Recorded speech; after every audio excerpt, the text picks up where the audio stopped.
दोस्तों, अगर भारत में सबसे सुरक्षित गाड़ियां बनाने वाली कार कंपनियों की बात की जाए और सबसे ज़्यादा भरोसेमंद कार बनाने वाली कंपनियों की बात की जाए तो टाटा मोटर्स का नाम सबसे पहले आता है।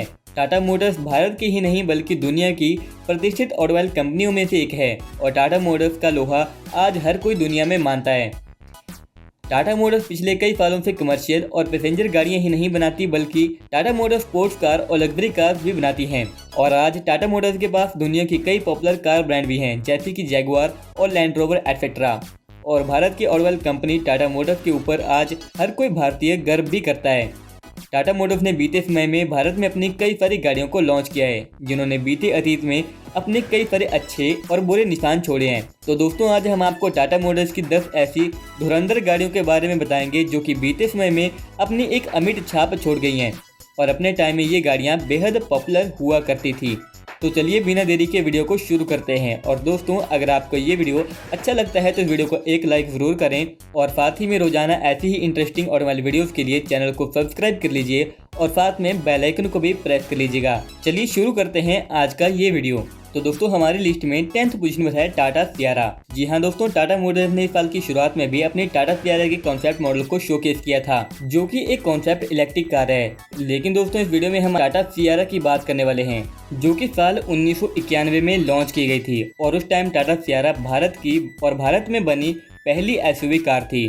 और उस टाइम टाटा सियारा में अपने सेगमेंट में शानदार डिजाइन एंड लुक और दमदार इंटीरियर मिलता था। और टाटा सियारा में सेगमेंट में क्लास लीडिंग फीचर्स भी दिए गए थे। और टाटा सियारा को कंपनी ने 3 डोर फ्यूचरिस्टिक डिजाइन दिया था और कार के पीछे के हिस्से को ग्लास से कवर किया था, जिसके साथ अपने शानदार डिजाइन के साथ अपने टाइम में टाटा सियारा बाकी गाड़ियों के मुकाबले काफ़ी अलग गाड़ी थी। और साथ ही में इस कार में कंपनी ने एक पावरफुल 2.0 लीटर का डीजल इंजन भी ऑफर किया था, जो कि 4 व्हील ड्राइव कॉन्फ़िगरेशन में लॉन्च किया गया था। शुरुआत में टाटा सियारा भारत में एक सक्सेसफुल एसयूवी कार रही, लेकिन लंबे टाइम के लिए ये कार लोगों को अपनी तरफ अट्रैक्ट नहीं कर पाई और इस कार की सेल्स कम हो गई, जिसकी वजह से टाटा मोटर्स ने इस कार को भारत पे डिसकंटिन्यू कर दिया।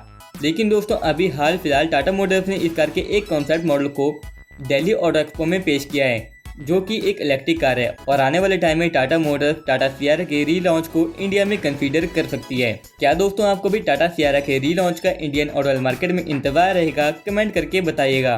और टाटा मोटर्स के लिए इस वीडियो को जल्दी से एक लाइक कर दीजिए। चलिए देखते हैं लिस्ट में अगली कार को। तो दोस्तों, हमारी लिस्ट में 9th पोजीशन पर है टाटा स्टेट। टाटा स्टेट एक स्टेशन वैगन कार थी। दोस्तों, स्टेशन वैगन कार सेगमेंट अपने टाइम में इंटरनेशनल मार्केट में तो काफ़ी ज़्यादा पॉपुलर हुआ, लेकिन इंडियन ऑटोमोबाइल मार्केट में लोगों ने स्टेशन वैगन कार्स को पसंद ही नहीं किया। लेकिन दोस्तों, इसके बावजूद भी कई सारी भारतीय ऑटोमोबाइल कंपनियों ने अपनी स्टेशन वैगन को इंडिया में लॉन्च किया और उन्हीं में से एक थी टाटा मोटर्स, जिसने इंडिया में टाटा स्टेट को लॉन्च किया था। बेसिकली ये car Mercedes Benz station wagon पर बेस्ड थी, जो कि 1980 के दशक में एक पॉपुलर स्टेशन वैगन कार थी। मर्सिडीज बेंज स्टेशन वैगन को देखकर ही टाटा मोटर्स ने टाटा स्टेट को इंडिया में लॉन्च किया था। इस कार की खासियत थी कि इस कार को कम कीमत में लॉन्च किया गया था और इस कार में सेगमेंट में बेस्ट इन सेगमेंट फीचर्स दिए गए थे, जैसे कि power steering, power Windows, factory fitted cassette player, tachometer, 15 inch के अलॉय व्हील जैसे और भी कई सारे best in segment feature Tata Motors ने अपनी स्टेट में दिए थे। कार में कंपनी ने 1.9 लीटर का डीजल इंजन ऑफर किया था, जो कि 68 पास्कल की पावर जनरेट किया करता था। लेकिन दोस्तों, टाटा स्टेट के एक अच्छी कार होने के बावजूद भी इंडिया में ये कार उतनी ज़्यादा सक्सेसफुल नहीं हुई। इस कार की फेलियर के पीछे के मेन रीज़न है कि इस कार में कम पावरफुल इंजन मिलता था और लोग बोलते हैं कि इस कार का इंजन रिलायबल भी नहीं था। और साथ ही में दोस्तों, स्टेशन वैगन सेगमेंट को इंडिया में उतना ज़्यादा पसंद भी नहीं किया गया, जिसकी वजह से टाटा स्टेट इंडिया में एक फ्लॉप कार साबित हुई। वैसे दोस्तों, आपको टाटा स्टेट कैसी लगी कमेंट करके बताइएगा।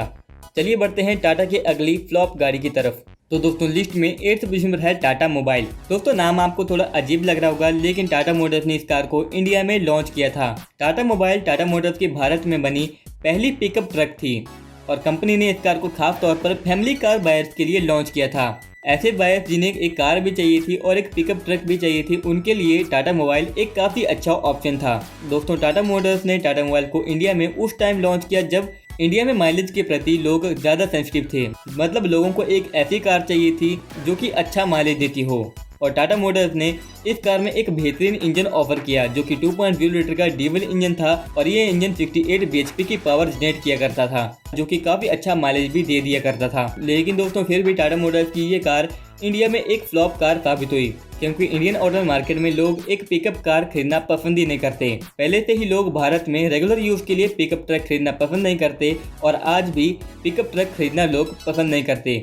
लेकिन दोस्तों इसके उल्टा इंटरनेशनल मार्केट में ज़्यादातर पिकअप ट्रक ही बिकते हैं। इंडिया में कम डिमांड के चलते टाटा मोबाइल को इंडिया से टाटा मोटर्स को डिसकंटिन्यू करना पड़ा। वैसे दोस्तों टाटा मोटर्स की ये पिकअप कार भी पिकअप कार का एक काफ़ी अच्छा ऑप्शन थी। आप इस कार के बारे में क्या कहना चाहेंगे कमेंट करके बताइएगा। चलिए बढ़ते हैं अगली गाड़ी की तरफ।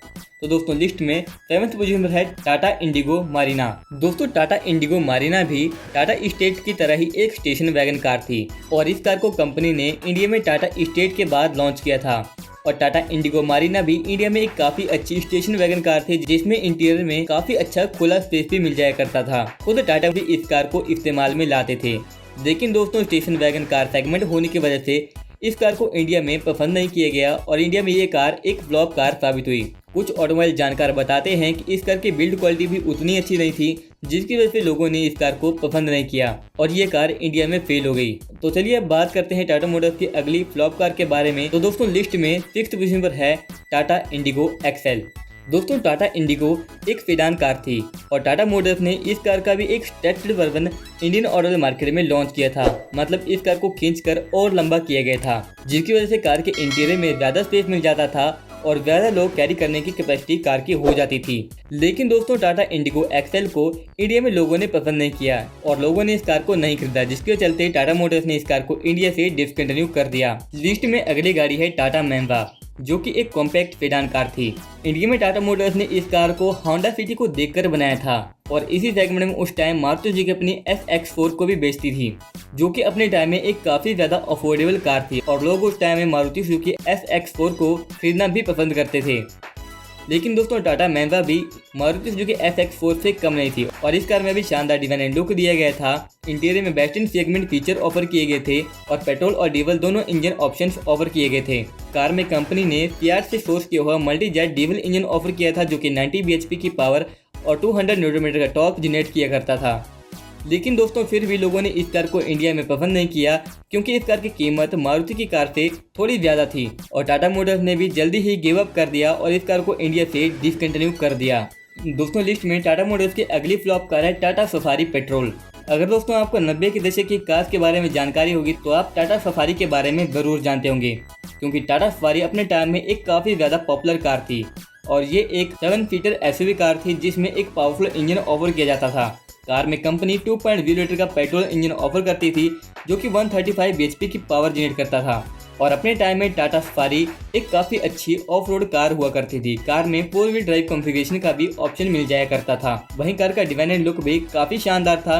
लेकिन दोस्तों समय के चलते टाटा मोटर्स ने सफारी को इंडिया से डिसकंटिन्यू कर दिया, क्योंकि टाइम के चलते इस कार की पॉपुलैरिटी कम होती जा रही थी और ये कार समय के हिसाब से थोड़ी बहुत आउटडेटेड भी हो गई थी, जिसकी वजह से टाटा मोटर्स ने इस कार को इंडिया से डिसकंटिन्यू कर दिया। हमारी लिस्ट में अगली कार है टाटा सफारी 3.0 डिकर। दोस्तों आप इस कार के बारे में कम ही जानते होंगे, क्योंकि टाटा मोटर्स ने इस कार को बहुत ही कम टाइम में डिसकंटिन्यू कर दिया। Basically Tata Safari Dicor Mahindra Scorpio को कंपटीशन देने के लिए मार्केट में उतारी गई थी। महिंद्रा स्कॉर्पियो को कंपनी ने साल 2002 में लॉन्च किया था और लॉन्च होते ही इस कार ने काफ़ी ज़्यादा धमाल मचाई और स्कॉर्पियो को टक्कर देने के लिए टाटा मोटर्स ने अपनी सफारी डिकर को लॉन्च किया, जिसमें कंपनी ने एक पावरफुल इंजन ऑफर किया। कार में 3.0 लीटर का इंजन ऑफर किया, जो कि एक काफ़ी ज़्यादा पावरफुल इंजन था और पावरफुल इंजन होने की वजह से ये कार ऑफरोडिंग के लिए एक काफ़ी अच्छी कार थी और ये कार महिंद्रा स्कॉर्पियो को कंपटीशन देने का दम भी रखती थी। लेकिन दोस्तों लोगों ने टाटा सफारी डिकर को पसंद नहीं किया, जिसके चलते टाटा मोटर्स को इस कार को इंडिया से डिसकंटिन्यू करना पड़ा। महज एक साल के अंदर ही टाटा मोटर्स ने सफारी डिकर को इंडिया से डिसकंटिन्यू कर दिया और इसकी जगह 2.2 लीटर के डीजल इंजन वाली सफारी को इंडिया में लॉन्च किया। लिस्ट में अगले नंबर पर है टाटा स्पेसियो। दोस्तों टाटा स्पेसियो बेसिकली एक टाटा सूमो ही थी, लेकिन इस कार में तरपाल मतलब कैनवस का रूफ दिया गया था, जिसकी वजह से टाटा स्पेसियो एक फ्लेक्सिबल कार थी। टाटा स्पेसियो में कंपनी ने 3.0 लीटर का डीजल इंजन ऑफर किया था, जो कि कंपनी ने अपनी डिकर में भी ऑफर किया था और टाटा स्पेसियो खास तौर पर ग्रामीण इलाकों में ज़्यादा पॉपुलर हुई और इस कार को ज़्यादातर पसंद किया टैक्सी ऑपरेटर्स ने, क्योंकि इस कार में एक ही टाइम में 20-20 लोगों को बिठाया जा सकता था। टाटा स्पेसियो की खास बात थी कि इस कार के छत, साइड और दरवाजे कैनवस मतलब तरपाल के दिए गए थे। लेकिन दोस्तों कुछ टाइम बाद टाटा मोटर्स ने इंडिया से स्पेसियो को डिसकंटिन्यू कर दिया और ऐसी गाड़ी फिर कभी नहीं बनाई। तो दोस्तों लिस्ट में अगले नंबर पर है टाटा बोल्ट। टाटा बोल्ट दोस्तों इंडिया में बिकने वाली एक काफ़ी अच्छी हैचबैक कार थी और basically Tata bolt Tata indica का एक कॉम्पैक्ट वर्जन था और पिछले ही साल टाटा मोटर्स ने अपनी इस हैचबैक कार को इंडिया से डिसकंटिन्यू किया है क्योंकि इस कार की सेल्स भी उतनी ज़्यादा नहीं हो पा रही थी और इस कार को अपडेट करने की भी ज़रूरत थी, जिसकी वजह से टाटा मोटर्स ने इस कार को इंडिया से डिसकंटिन्यू किया। इंडिया में खास तौर पर टाटा बोल्ट को टैक्सी ऑपरेटर ज़्यादा पसंद करते थे, बल्कि इसे एक पर्सनल हैचबैक कार खरीदने वालों के लिए बनाया गया था। तो दोस्तों लंबे टाइम के बाद टाटा बोल्ट को भी इंडिया से डिसकंटिन्यू किया गया। तो दोस्तों आपको टाटा मोटर्स की इन सभी गाड़ियों में से कौन सी गाड़ी सबसे ज़्यादा पसंद आई, और अगर इनमें से कोई एक गाड़ी टाटा मोटर्स को इंडिया में फिर से रिलॉन्च करनी हो तो आप कौन सी गाड़ी का रिलॉन्च इंडिया में चाहेंगे, कमेंट बॉक्स में बताइएगा। और वीडियो अच्छा लगा हो तो इसे लाइक करने के साथ साथ चैनल को भी सब्सक्राइब कर लें और साथ में बेल आइकन को भी प्रेस कर लीजिएगा। धन्यवाद। जय हिंद, जय भारत।